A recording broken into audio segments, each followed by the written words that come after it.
how to fix Snapchat media upload problem.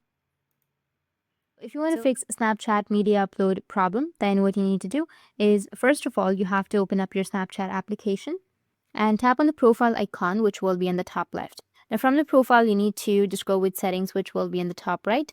Once you tap on the settings, you need to just scroll down and find the option like clear data. Once you find the clear data option, you need to go and clear your data, and after clearing your data, your problem might be fixed. Or you can also clear your cache. Now, if you don't find the clear cache option right here, then there's also another fix. You can just tap and hold on to your Snapchat and then go with the app info right here. Once you tap on the app info, you need to go with storage and cache, and under storage and cache, you'll find the clear cache. You can tap on it, and after clearing your cache, your problem might be fixed. If that doesn't fix your problem, then you can just simply go back and open up your Snapchat and then just go with the drop down, which is right here. And after tapping on the drop down, you will have the director mode option. You can select the director mode. Once you tap on director mode, you'll be able to upload your media on your Snapchat.